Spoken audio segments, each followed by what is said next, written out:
মূলা কিন্তু শীতকালীন সবজির মধ্যে খুবই কমন একটা সবজি। তবে আমি একটা জিনিস বুঝতে পারি না, মানুষ কেন এত অপছন্দ করে। অন্যান্য শীতকালীন সবজির মতো এই সবজিটাও তো বছরের শীতকালীন সময়টার মধ্যেই মেলে। যাই হোক, আমার কিন্তু মূলা যে কোনো তরকারির মধ্যে দিয়ে রান্না করলে বেশ ভালোই লাগে।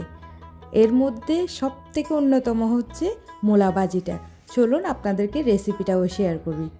মূলাগুলোকে প্রথমে চিকন চিকন করে কেটে নিয়েছি। এরপরে একটা পাত্রের মধ্যে দিয়ে দিলাম লবণ। এটার কারণে কিন্তু মূলা থেকে যে একটা স্মেল থাকে না, এটা চলে যায়। লবণ দিয়ে এক পাশে রেখে দিব।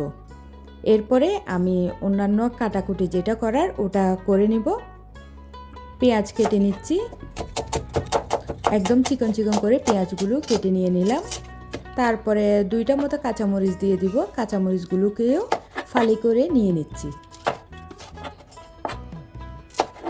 এখন মূলা যেটাকে রেখে দিয়েছিলাম ওটা আরও ভালো মতো হাত দিয়ে কষলিয়ে নেব।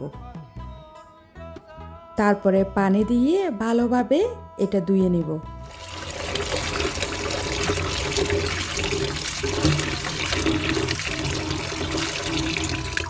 ধোয়া শেষে এটা এক সাইডে রেখে দিলাম। এখন চুলার মধ্যে একটা প্যান বসিয়ে দিয়ে দিলাম পরিমাণ অনুযায়ী তেল। তেলটা গরম হতে হতে এর মধ্যে আমি এখন দিয়ে দিব পেঁয়াজ কুচি আর কাঁচামরিচটা। একটু তেলের মধ্যে ভেজে নিব। তারপরে মূলা যেটা আমি ধুয়ে পানি ঝরার জন্য রেখে দিয়েছিলাম ওইগুলোই দিয়ে দিচ্ছি। একদম ঝরঝরে হবে, খুবই মজার কিন্তু।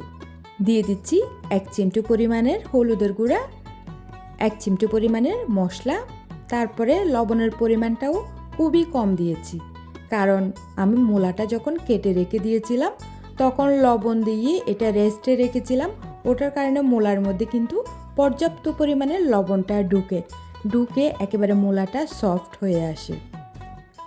তো মূলাটা যখন একটু লাল লাল হয়ে ভাজা ভাজা হয়ে আসবে, উপর দিয়ে ধনেপাতা ছিটিয়ে দিব।